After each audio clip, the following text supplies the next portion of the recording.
Hi and welcome. My name is Ashley. I am an RN, a fertility awareness educator, and a reproductive and sexual hormone health coach. I am actually sharing this as a recording from a presentation that I did for the 9 In, 9 Out Expo back in September that I was asked to be a part of.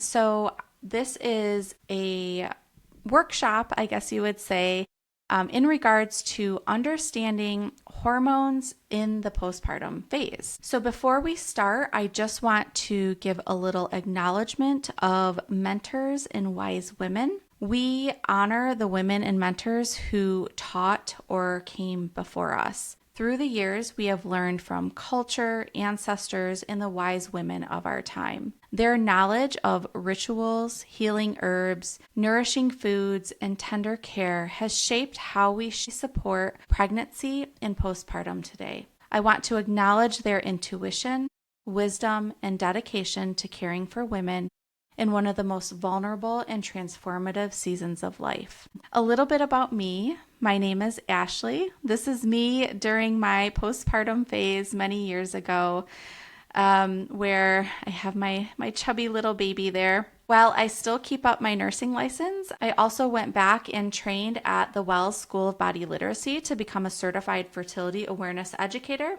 sexual health and hormone health coach and educator as well. And I teach and support women through classes and private consultations on hormones, cycle health, natural birth control, conscious conception, postpartum care, whole women health, and for those during times of transition, including puberty and perimenopause. So a little overview of what I'm going to be sharing today includes why postpartum hormones matter, how they affect our recovery and return of fertility, what fertility awareness looks like after birth, and practical ways to support balance with rest, food, and community. I absolutely love this quote. It says, "Everyone prepares for birth, but no one prepares for postpartum." And I feel this on every level of my soul. I personally have experienced rough postpartum phases, and so that is one reason why I'm super passionate about this. But in most American culture,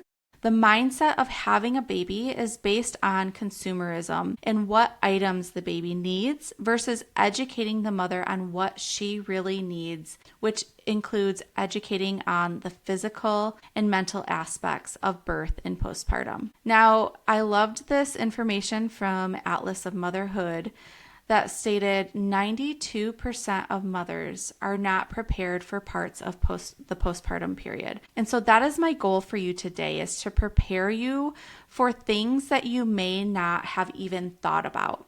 As you can see here, a lot of women weren't prepared. A lot of mothers weren't prepared for breastfeeding concerns, mental health concerns, lack of sleep, physical pain and recovery, changes to the relationship, newborn care, all of those things. And so we're going to kind of help alleviate some of those things right now. And if you need more support or education, please don't hesitate to reach out. So let's talk about matrescence. Matrescence, coined by Dana Raphael back in the 70s, is the physical, emotional, hormonal, and social transition to becoming a mother. Now, this is a rite of passage to becoming a mother. And oftentimes we don't celebrate these rites of passages. And so this is a time to really celebrate yourself, to kind of understand and acknowledge that we are changing. We're becoming something different. And so this transition or metamorphosis of changing from maiden to mother, as coined by Lucy Jones in her book Matrescence, is real. It is something that we can go through and physically understand. So I'm going to kind of switch topics here, and we're going to kind of go back and cover the menstrual cycle, because if we never had that rite of passage or were taught about our cycles, then we aren't going to be able to understand this matrescence and how our hormones affects our bodies. So we're going to kind of back up a little bit and start with the menstrual cycle. Now, the menstrual cycle really just has two phases. We have our follicular phase and we have a luteal phase. Okay, but within those two phases, sometimes we can classify our body feels and our how things are responding to the seasons. Now, in a menstrual cycle, we typically refer to our menses as the winter phase or a time of wintering. This is when we bleed or get our periods. Hormones are often low. It triggers our uterine lining to shed and we bleed. And this is a time where we often just want to be left alone. We want to snuggle or burrow in our little cave of warmth and just rest and allow our bodies to repair. Now, when we look at the postpartum phase, I often refer to the postpartum phase as an extended winter phase. Okay, and this can be really helpful for people because oftentimes, we're told, it only takes a little bit to bounce back, or how long did it take you to bounce back? And this is not how we are bouncing back. This is how we are enjoying each phase, okay? Next, going into ovulation, this is where we start to notice spring and summer-like vibes. So when we are most fertile, an egg is released from the ovary, estrogen is high, causing the body to be cool, and ovulation happens. This is where you made your baby. If you're listening to this now and you're postpartum, this is how your baby was created. It was created by this spring and summer-like season. And then after, in the luteal phase, in our fall season, ovulation has already occurred. We are noticing signs of kind of that preparedness. We want to be prepared. Oftentimes you will feel this right before you have your baby, that nesting phase. And so we can get the same nesting phase in our menstrual cycles every single month. So after ovulation occurs, progesterone is released by the corpus luteum. It causes our bodies to be warm and to really just calm everything down. Estrogen tends to go a little bit lower, and our hormones are just very calm in preparing to get ready for winter. So we can see these phases play out in the menstrual cycle. So here you'll notice 4 different types of hormones. You have FSH, which is follicle stimulating hormone. We have LH, we have estrogen, and we have progesterone. So FSH, I like to call the gardener. This is made by the pituitary gland in the brain, and what it does is it stimulates the follicles in the ovaries to grow. It helps eggs mature for ovulation, and it triggers estrogen production. As FSH starts to rise, we see that solid blue line called estrogen. Estrogen is known as, I like to think of her as a little sister. She keeps the body cool. She improves our mood. She increases vaginal lubrication, opens the cervix. She's basically preparing our body to make a baby. Whether we want to or not, that is what she is there to do. She helps improve libido, sleep. She maintains our immune system, helps with bone growth. Estrogen is in so many different cells of our body, and we need her for so many things. When estrogen gets high enough and reaches her peak, that is when the alarm clock comes in, which is known as LH or luteinizing hormone. Luteinizing hormone is also made by the pituitary gland. It works with FSH to mature the egg. A big surge of LH means that ovulation is occurring and an egg is released. After ovulation, LH supports the corpus luteum, which is that yellow body that you see, which makes progesterone. We know progesterone as the big sister. After ovulation has occurred, we are now in our luteal phase of our cycle. Progesterone warms the body. It prepares the uterine lining for a potential pregnancy. It reduces spotting and supports the luteal phase length. And it helps to support brain function, has a very calming effect, and can also support breast tissue. There's many things that we need progesterone for. And when we have a deficit in progesterone, we typically notice it. If the egg was fertilized and all hormones are adequate, then you will have made a baby. If the egg was not fertilized, you will have a period. Now, if ovulation does not occur, you do not have a true period or a true bleed. I explain this in depth in all of my courses because I think it's very important and vital to understand ovulation more so than your period. So, assuming that pregnancy happened, we know that that level of progesterone is vital in keeping that pregnancy going for at least 13 weeks. This is because our placenta doesn't form until roughly around that 13-week mark. So our corpus luteum, our progesterone, the amount of progesterone our body makes, is really sustaining that pregnancy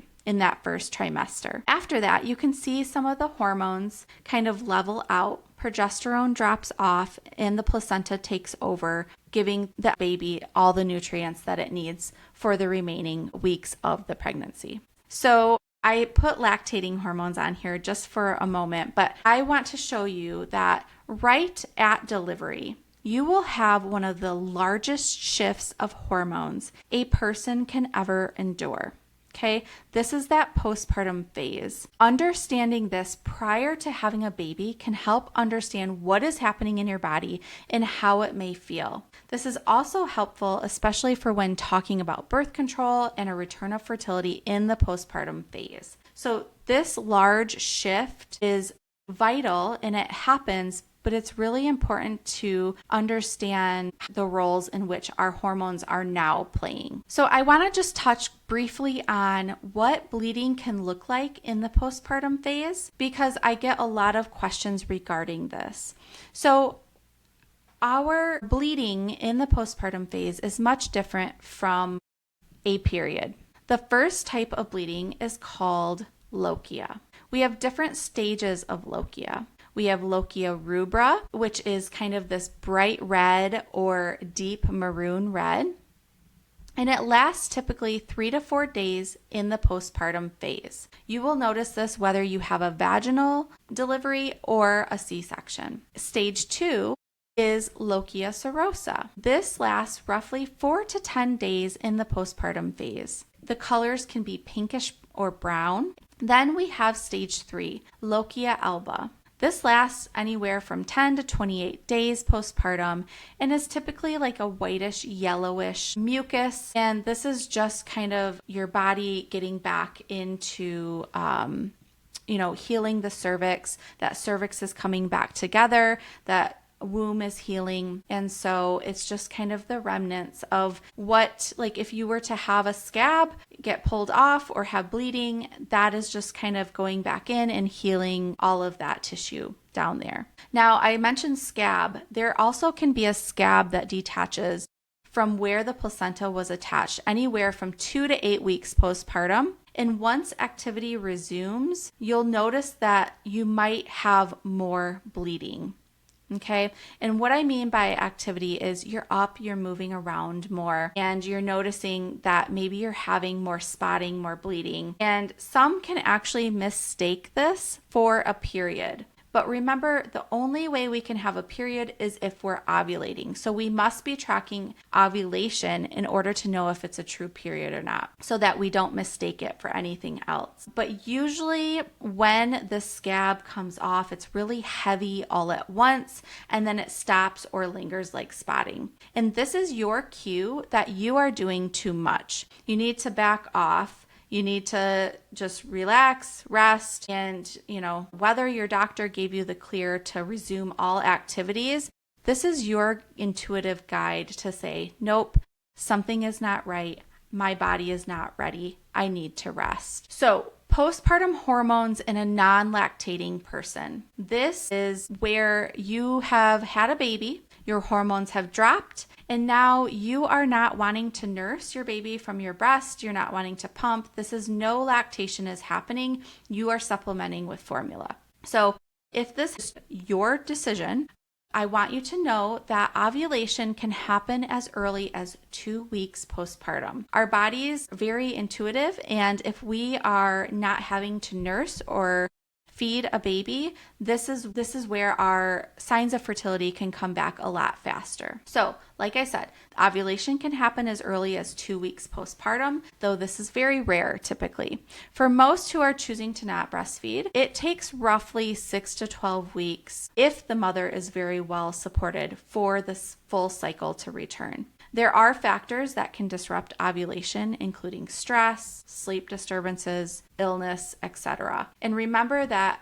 ovulation comes prior to our period. And so if you are trying to avoid another pregnancy right away, you really need to be tracking ovulation, because you're going to know if you ovulate before you're going to know if your first period is missing. Okay, so back to postpartum hormones, lactating. So this is for those who are choosing to breastfeed. So once again, like I said, this is the largest shift in hormones that you can ever endure. When we have this drop, our bodies are very intuitive and they know what to do to help us survive this large drop of hormones. And what that is it's providing oxytocin to our brains and to our bodies. It's also a prolactin shift. So prolactin is going to say, nope, our body is not ready to make a baby.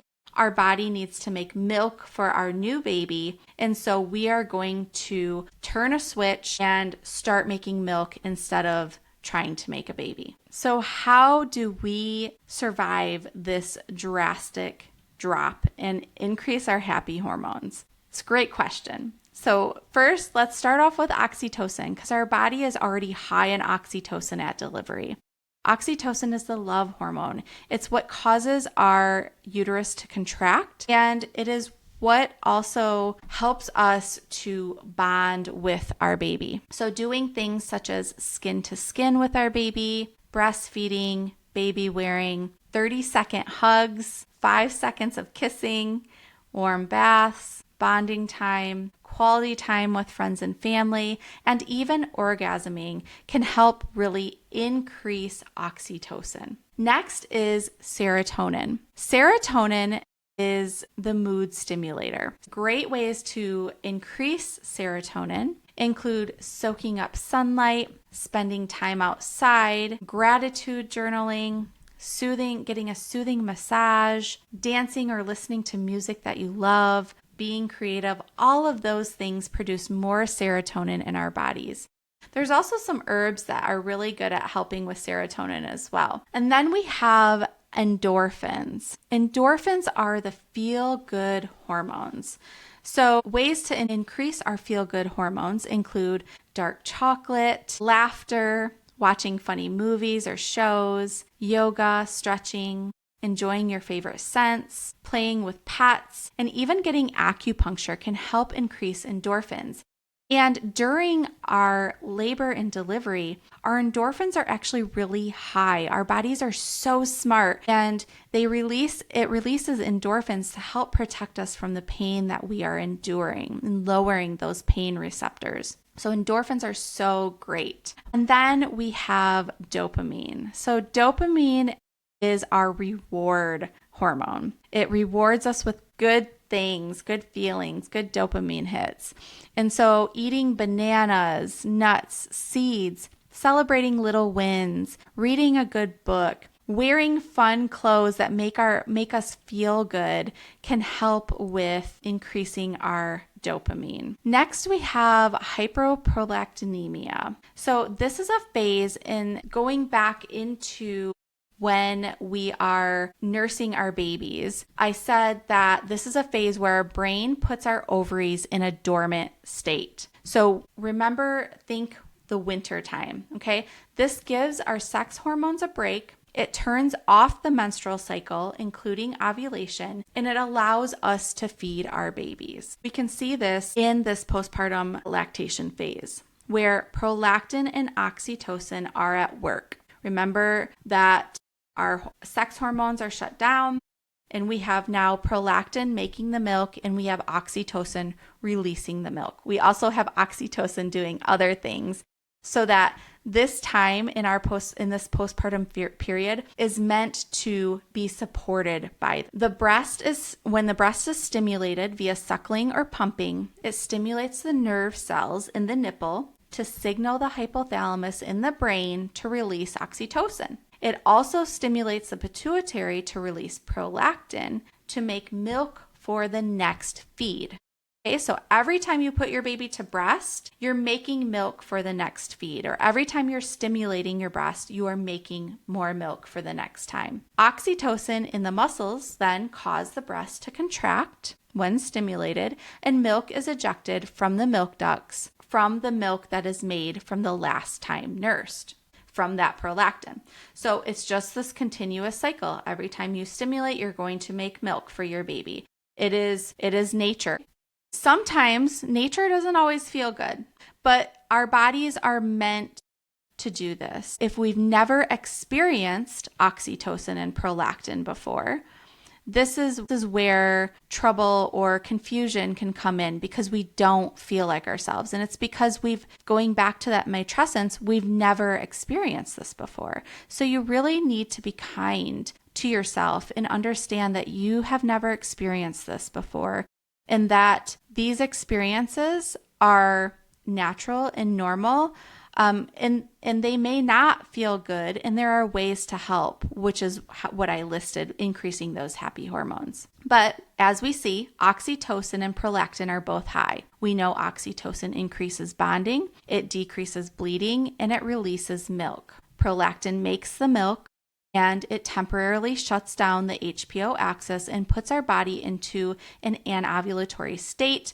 where we don't have a cycle. It also, because it shuts down that axis, our body doesn't make estrogen like it would in a normal cycle. When we have low estrogen, we often feel the sleep disturbances. We feel the vaginal dryness. We feel the fatigue, the mood changes, and we feel that we are not ovulating because our bodies are not wanting to make a baby right now. They're wanting to feed a baby. So can breastfeeding alone be an effective birth control method? I often get asked this a lot. And when we look at breastfeeding alone, we have to look at the lactation amenorrhea method. There are rules for every type of fertility awareness method, and the lactation amenorrhea method is as follows. You must exclusively breastfeed on demand. That means no pumping, no pacifiers. You are literally skin to skin. Your baby is attached to you 24/7. Now, that's not always realistic, especially in the world that we live in today. And so we can only apply the lactation amenorrhea rule for 6 months postpartum. After 6 months postpartum, we need to incorporate other things. This can be really effective for some, and for others it is not, which is why I teach a fertility awareness-based method for the postpartum phase. So like I said earlier, I went and I am certified through the Wells Fertility Awareness-Based Method. It is a single check symptothermal method, and learning with an educator can actually give you 99.6% efficacy rates. So I highly recommend, if you don't want to go on a hormonal birth control, this is a very, very good non-hormonal option. So it does involve tracking your entire menstrual cycle. And I know you're like, but I am postpartum. I don't have a menstrual cycle. Well, I teach you how to track the signs of fertility and the return of fertility. So what I teach you to track is the primary signs of fertility, which include a basal body temperature, plus cervical fluid or cervical height. We are also observing secondary signs of fertility, especially in the postpartum phase, which include mood, libido, sensitivity, etc. And then I teach you how to confirm ovulation. This also involves being in tune with your body and understanding body literacy, as well as understanding how to map out your cycles by using the method that I teach. So, for example, some signs for return of fertility include increased libido or mood changes. A lot of times mothers will find that they have almost a disgust towards their partners right after delivery.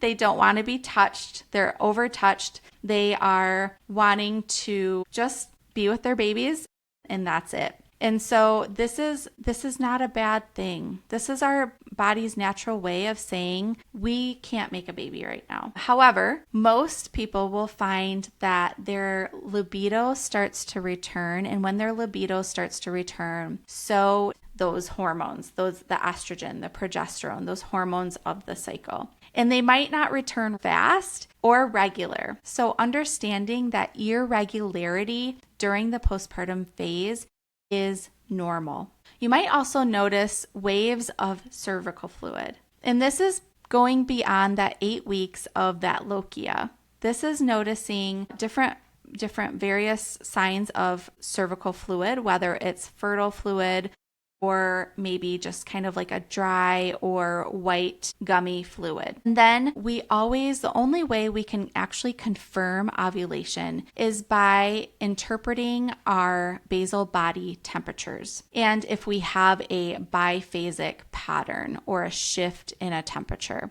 Now, a lot of postpartum mothers find it very difficult to temp orally. And so this is where wearable devices come in very handy. And then some might not even be tracking any of that. And you might just be like, well, it's been a couple months and I got my period. Now remember that menstruation comes after ovulation, especially if you are not charting your cycles and understanding where you're at in your fertility in the postpartum phase, that you are at higher risk for unintended pregnancy before your period even returns.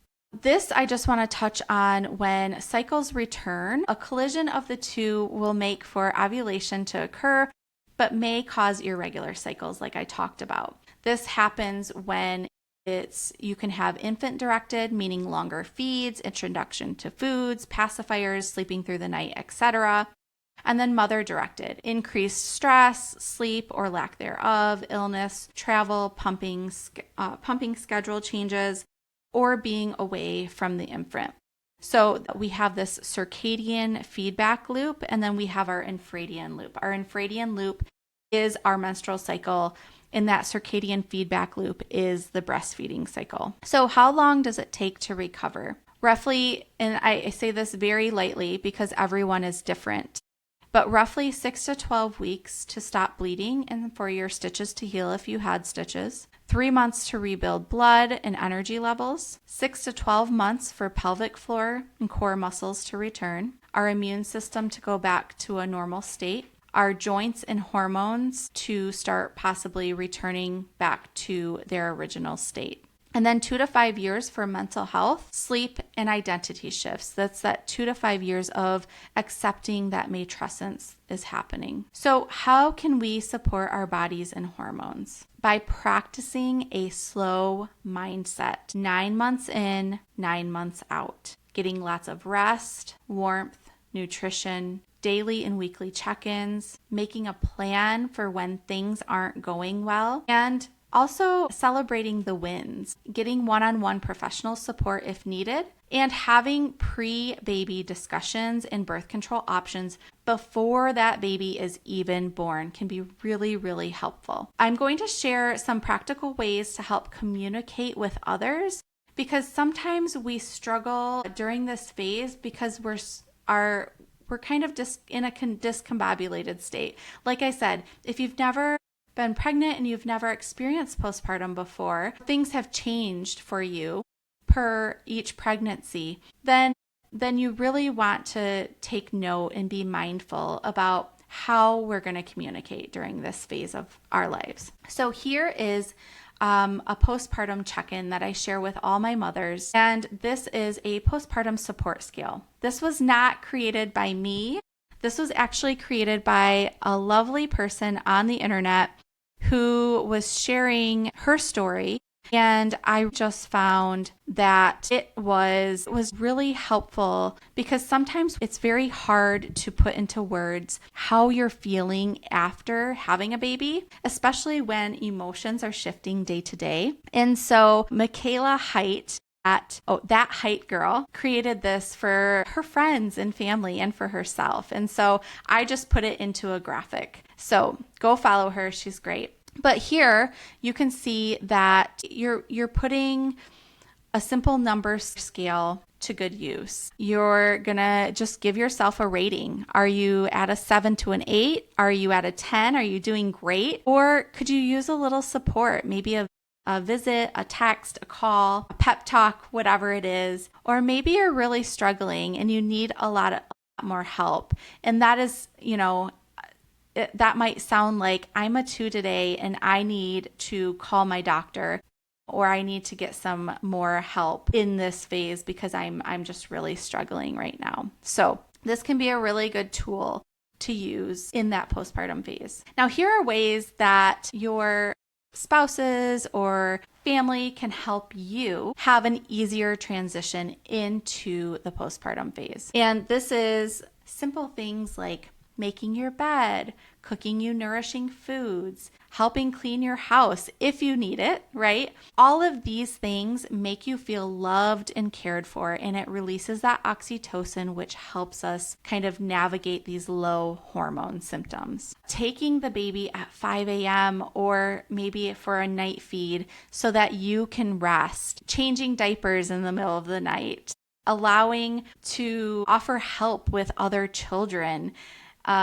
These are really, really helpful so that you can get the rest that you need so that your body can heal. It also is helping to establish a bond with your baby so that those oxytocin hormones are really flowing. Then there's keeping you warm.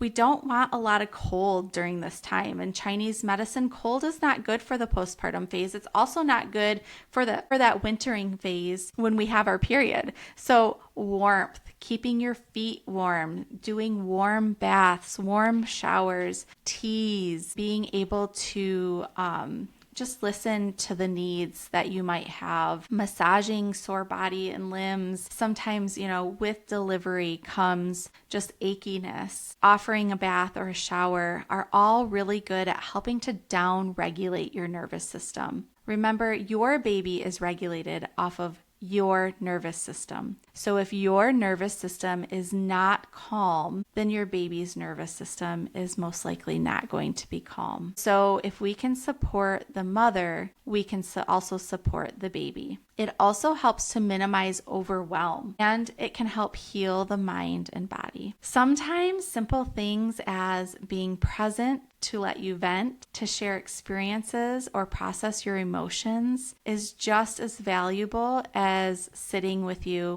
and not offering any advice, but just sitting with you and listening. Providing a ritual into matrescence. Remember, we're entering into a new season of life that we've never experienced before, maybe. Or maybe you have experienced, but it didn't go the way you wanted it to the first time around. And so now you really want to support that. So providing a ritual like the closing of the bones ceremony, or even just a ceremony into motherhood, can be really helpful in experiencing and witnessing the amazing ways our body is providing life. It can also allow for those brain changes to happen. So it's very, very powerful time. All right, we're going to end there. Those are the resources that I use throughout this slide presentation. If you are wanting to work with me or connect with me, you can get a hold of me at the Hippie Martha on Instagram. I have a podcast called the Hippie Martha Hormone Hour. Go give that a listen to. I have lots of free information on my website, and I also have some courses and one-on-one private work that I do. So if you are interested in any of that, please don't hesitate to reach out. I would love to be able to support you and work with you. Thank you so much for watching and listening. I hope you've taken this information and it can really provide you with reassurance during this phase of your life. Thank you so much. Take care.